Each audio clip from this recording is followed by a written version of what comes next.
quero dizer um step sumamente importante sobre nós também percorrer com o Ministério Público e organização que faz investigação tem mais autoridade para uma maneira mais eficiente e eficaz por combater a criminalidade.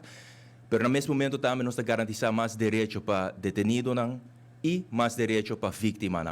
Passo sumamente importante e para mim como elaborar detalhes, me quero agradecer por esta que faz isso aqui possível, porque é processo largo. For de 2013, nós estamos bezig com isso aqui e me serviço onde para minha decisão com minha turma como mandatário encarregado com a carteira aqui é para mim justicieel 4 landen overleg dat com Aruba também percorrer para introduzir o wetboek aqui.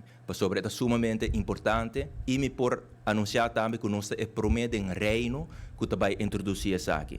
Se nós por mostrar rato slide riba pantalla para de forma aí nós por mostrar com cauteloso nós encaminhar o processo aqui e no mesmo momento também me está desbaratar mal informação que agora brindar semana passada do membro do parlamento e também certo meio de comunicação que não tem participação de todos os stakeholders da cadeia judicial.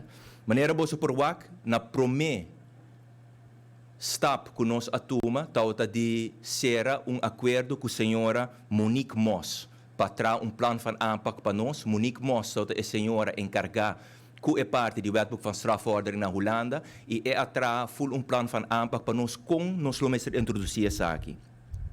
A base disso nós instalar stuurgroep que consiste de Ministério Público, Corte, Ministério de Justiça e Assuntos Social, Corpo Policial e KIA. E a base de seu conselho também nós introduzir 2 werkgroepen, especificamente para a parte de voorlopige hechtenis, como a elaborar extensamente ribadia, porque sabe a causa houve consternação semana passada.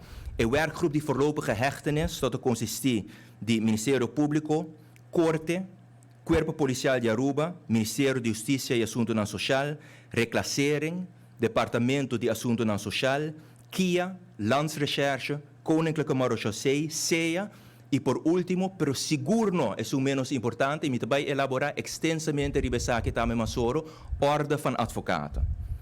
Banda de essay é outro werkgroep que nós temos, dat é para direito na de vítima, que tot consiste de Ministério Público, Corte, Corpo Policial, Ministério de Assuntos Ministério de Justiça e Assuntos Social, Family Justice Center e por último trobe Orde van Advocaten, partner sumamente importante.